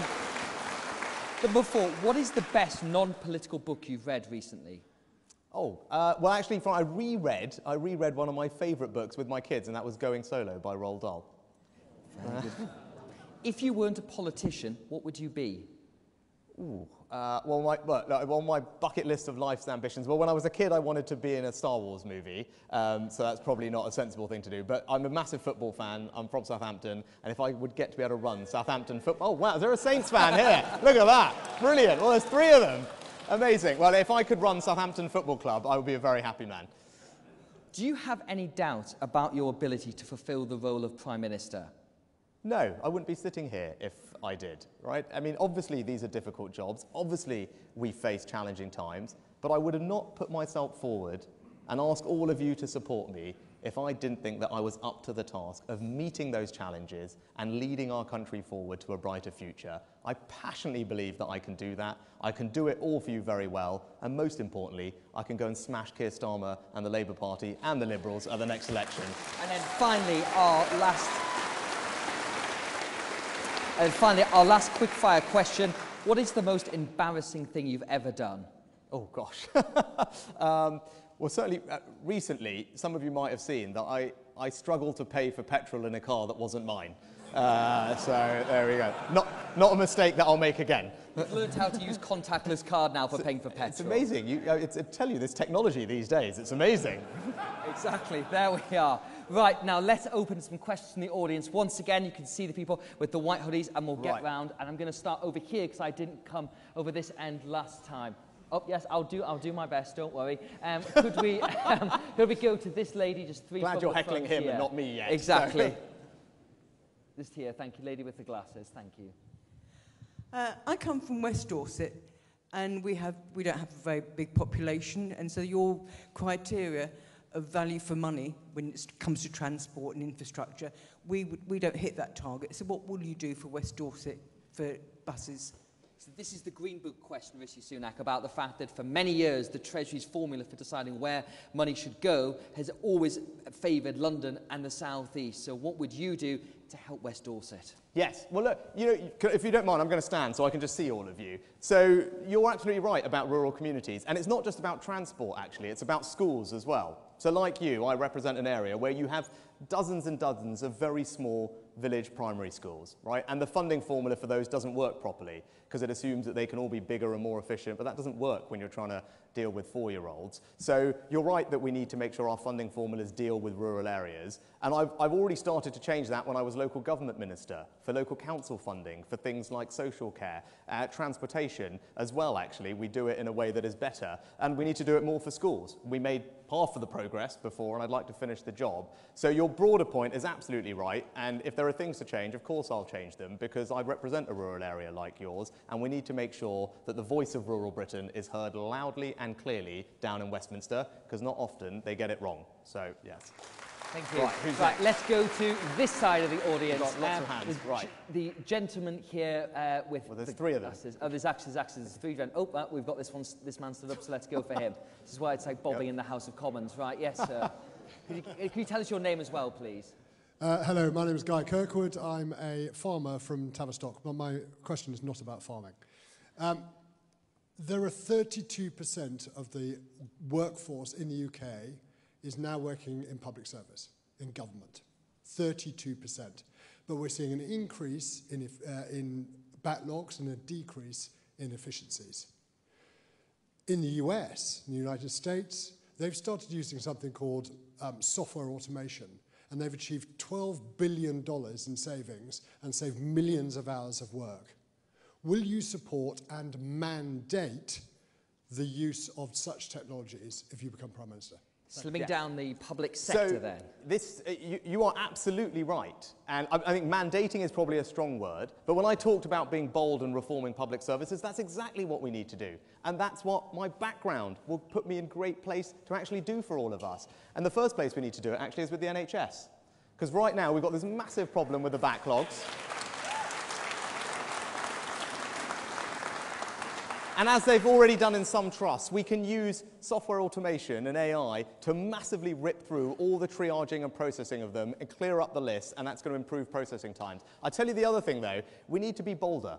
Because if we're going to reform public services, we can't just sit on our hands. We need to be prepared to do some things differently, and this is about the radicalism I was talking about before, which is why, actually, for too long, all of you know, millions and millions of people miss their hospital and GP appointments. And it's wrong, because they're depriving people of the care that they need. And actually, I'm prepared to be tough on that for the first time, because if we can reduce the number of missed appointments, have people cancel them in advance, without spending a penny more of any of your money, we've suddenly created lots more healthcare for everyone. So that's the kind of reforming zeal that I will bring to it, and the technology will absolutely be at the heart of that.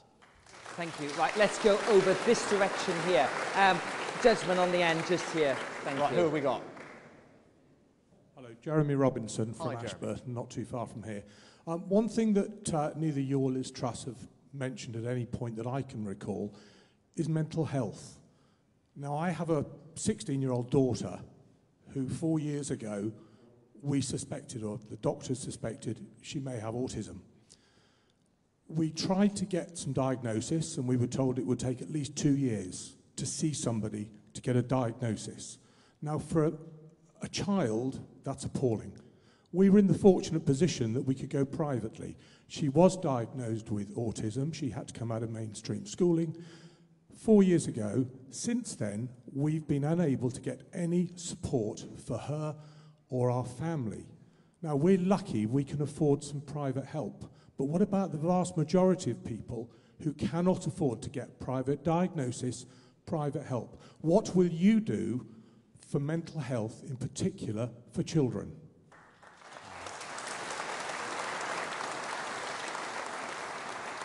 Well, Jeremy, my 2 girls are a little bit younger than yours, so I can imagine how difficult and challenging that's been over the last couple of years to deal with. And actually, I was going to pay tribute to Jeremy Hunt, because Jeremy was the first health secretary who finally made sure that the NHS prioritised mental health, gave it a ring-fenced budget, and got the focus on it in a way that it hadn't happened before. And I think Jeremy deserves enormous credit for doing that, I think well before I was even an MP. But the job's not done, as your experience shows, and we've got further to go.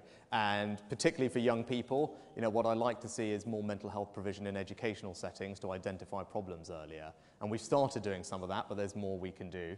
But also, we need to make sure that we stop the problem at source.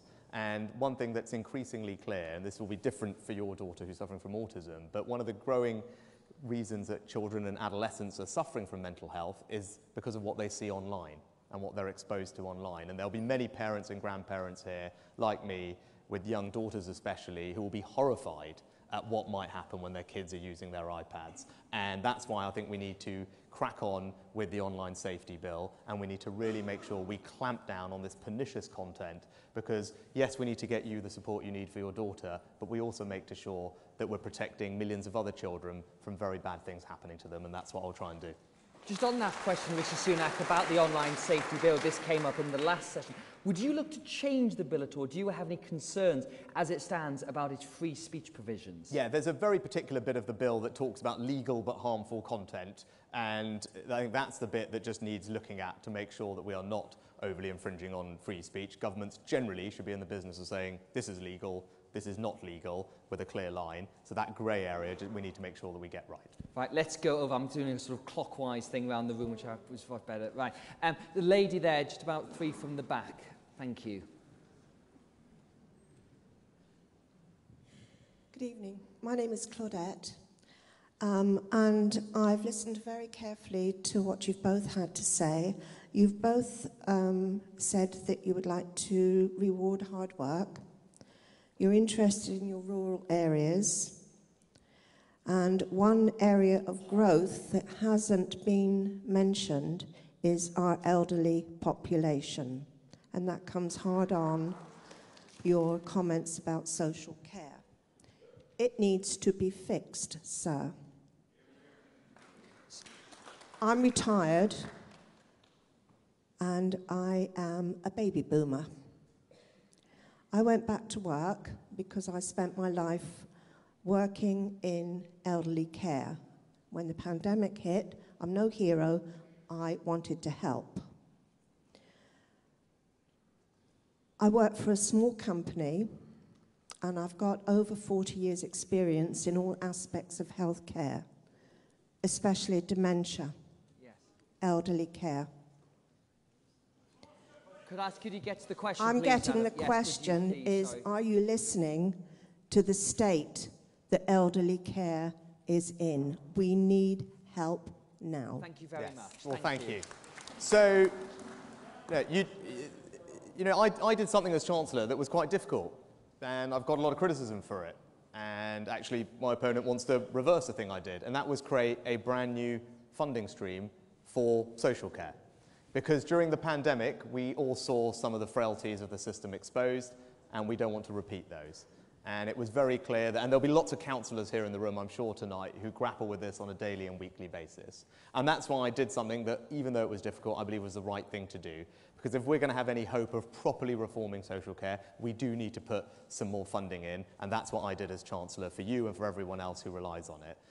We need to also make sure that we improve the quality of social care provision. The people that are working hard in that sector don't feel that they're rewarded, they're valued enough, and part of the funding will go to improving their careers, providing with the support and training that they need to feel valued and fulfilled. But also, we need to reform things, as I was saying before, right? So we need to get the NHS to join up better with local councils at a local level. We can't have the NHS keep gobbling up all the money and social care being the poor cousin, because that's not going to work. And to the question over here, we need to fix the funding formulas, because in rural areas like this, the population of elderly people is growing far faster than it is in other areas, and the funding for the Southwest needs to reflect that. And in fact, the Southwest is probably the area where the elderly population is growing the fastest in the UK at the moment. So those are all the things I want to do for social care, but all you have to remember is, when it came to it, I did something that was incredibly difficult and personally difficult and politically challenging for me, because I believe I want to fix social care, and if we don't do it, we won't win the next election, and millions of people will not get the care that they need. Right, let's keep going and get as many in as possible. Right. Can I get the young gentleman just here, please? Thank you. Hi, Rishi. Hi. My name's Eddie. I'm a student here at Exeter. Exeter has some of the world's leading climate scientists, many of whom I've spoken to. One chap in particular, Tim Lenton, the director of the Global Systems Institute, he co-authored a paper saying that in a best-case scenario, by 2070, 1.5 billion people are going to be living in areas that are too hot for habitation. I'm very concerned with the trend that the Conservative government is taking, deporting illegal refugees to Rwanda. Many of these people are fleeing from war-torn regions and climate-ravaged regions. So what is your response? Should we have compassion for the people that are going to be moving to Europe, going to be moving into North America, away from the tropics, which are going to become uninhabitable? Thank you. So if the question is about migration, let me say this very unequivocally. Look, our country is unbelievably special. Our country, throughout its history, has compassionately welcomed people like my family, because this is the place which gives refuge to those fleeing persecution, and it integrates them into our society better than any country in the world. And it's something that I, and I'm sure every single person in this room, is extraordinarily proud of, because you should be. Right. But alongside that, it's also absolutely right that we have control over our borders. It is not right in this day and age that we cannot control who is coming here, what they're doing here, and the risk and the threat that they pose to us, and indeed the cost. Because all of you right now are forking out 5 million quid a day in hotel costs for people who have come here illegally, and that has to stop. Right. So, I won't, in the interest of time, if you've got 5 minutes tonight, there's a video on my website with a very detailed 10-point plan about how we're going to do this, but I do believe in the Rwanda policy, but it's not good enough to just announce these things. We need a government that can actually make them work, and that's what I'm going to do, and that's going to mean some legal changes we'll need to make, I will make, but at the end of the day, we must have control over our borders. That is completely consistent with us remaining a compassionate and tolerant country that welcomes people from Syria, Afghanistan, Ukraine, Hong Kong, and indeed my family 60 years ago. That's who we are in Britain, and that's what we will always be. Thank you very much. I want to get 2 more questions in from the back here. I'm going to have to ask you to be as succinct as possible so we can get as many answers. Could I get the gentleman just here? Thank you very much. I'm Andrew from Exeter. Hi, Andrew. You rightly make the point that in order to achieve change, it requires both policy and character. And that includes the character of the leadership contenders, but also of their top teams. And that's very important to us members. So in light of that, would you be able to say whether you would invite Gavin Williamson to join your cabinet, please? Yeah. Well, look, I don't think it would be appropriate. I don't think it would be appropriate for me to start talking about individual colleagues like that, about jobs. That's not right, and I think hopefully you'll understand that. But I can tell you my approach to building a team. And my approach to building a team in government is to draw on all the talents and traditions of our party. And as you saw in this leadership contest, we've got some fantastic people at the top of the Conservative Party. We've got some fantastic people coming up behind them. And the challenges that our country faces are great. And we would be letting down the British people if we did not put our absolute best people forward to grip those challenges. So that's the kind of team that I'm going to build, that's going to deliver for you, and it's going to deliver for everyone else in this country. It's going to be a team of unbelievably hard-working Conservatives, united in our mission to deliver for the British people and win the next election. Right, we're going to try and squeeze in 2 questions here. I'm sorry, trying to get around everyone as much as possible. Could I get the lady who's just halfway up here, please? Oh, it was actually either one of those ladies, but yes, of course, go ahead. Thank you. My name's Anne Large. Okay, we'll try and get through as many of them as possible. Yes. Yes, I'd like to know how important loyalty is to you, because I don't feel you were at all loyal to Boris Johnson. Right, okay.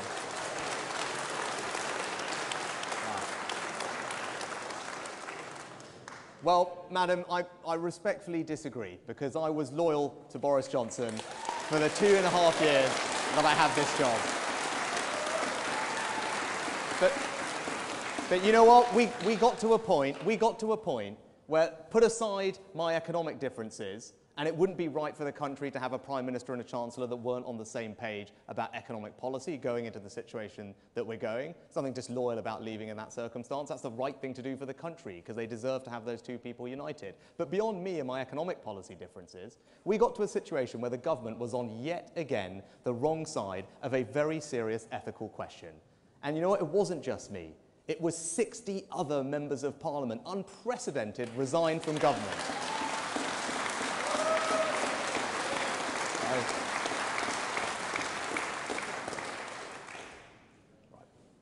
There we are. Thank you very much. Right, we're going to... So I'm trying to get around as many people. I'm sorry, this is the last question we're going to have here. This gentleman has been had his hand up all evening, so I take this one, please. Thank you. And I'm very sorry we didn't get to more of them. My name is Philip Beck.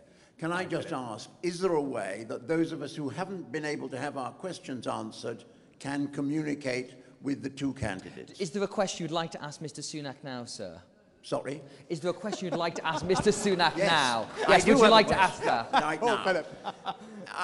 There are thousands of pensioners under the Pension Protection Plan who have absolutely no inflation protection whatsoever.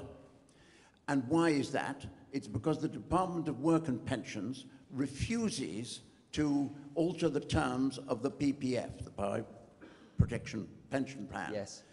And why is that happening, in spite of the fact that the civil servants in the DWP have full pension protection? Right. Can we get something done about that, please? We'd like to take that one. Well, can I take that one away, Philip, and go and have a look at it? But what I can tell you is the triple lock is definitely back. It will be back this autumn for next year, because I do believe in making sure. There we go. You like that? But you know what? Can I, Seb? I know we're over time, and I don't want to overstay my welcome. But there was someone who shouted out something about corporation tax, which I want to address, if I can, as the last thing. Can I? Right. Go on. Yeah. Go for it. I think I could probably hazard a guess, but, you know. No, so my name's Martin Brooke. I'm the Vice Chair of the English Review, a big company. That's 1,500 SMEs. When 2019, the poll came out when we won the stonking majority, I cried. It wasn't crying with joy, it was crying with relief. You see, Corbyn's tax policy on corporation tax was to hike it up. But you see, I can afford that in my family and my business because I was already spending everything we had on looking after my children who came here, graduated here. My question is, you are going to put up corporation tax on small businesses the same that Labour would do.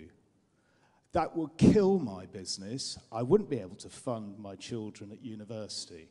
Why are you, as a Conservative, future potential Prime Minister, ever thinking of whacking corporation tax up? Got it. Right. Perfect. Brilliant. I'm so glad you asked, Martin. I am so glad you asked so we can address this. I'll tell you what I am doing. I am reforming our corporate tax system. I'm reforming it in a radical way to make sure it actually delivers for all of you and this country. Yes, the headline rate of corporation tax is going to go up. But you know what? The rate it's going up to, it's still the lowest in the G7. France, Italy, Germany, Canada, all the rest of them. Oh, right. America, yes. It's the lowest out of those 7 countries. Look at the G20 group of countries, the 20 largest economies that we compete with in the world. The rate will still be the 4th lowest, with only, I think, Indonesia, Turkey, and Saudi Arabia lower than us. So it is clearly an internationally competitive rate, and no one can tell you otherwise. Secondly, it doesn't apply to genuinely small and medium-sized businesses. They're going to continue paying the same very low rate that they pay today. 70% of registered British companies are not going to see an increase in their corporation tax. What we're talking about is just the largest ones that are going to see an increase to, again, an internationally very competitive rate. And the third point you should take away is the important one. We are also going to cut taxes for business at the same time. But we're going to cut the taxes on the things that actually make a difference to our growth and our productivity. We're going to cut the taxes on business investment. Because we have tried a failed experiment. The orthodoxy that I'm accused of, that's what I'm going to change. Because that low corporation tax rate we had has done absolutely zilch for investment in our economy. It has not increased. It is still one of the lowest in the developed world. It accounts for half our productivity difference with France and Germany. It's because we businesses don't invest enough. Why? Because our tax system isn't generous enough. So this autumn, I'm going to radically cut taxes on business investment, because that's how you create jobs and growth and better wages for people. And I'm going to cut taxes on business investment in R&D, because we talked about the future economy we want to build. The future economy we're going to build is going to be built on innovation. And again, our companies don't invest enough in R&D, so we're going to cut the taxes on that. So yes, I'm a Conservative. Yes, I'm going to cut taxes. Yes, I want to see businesses grow.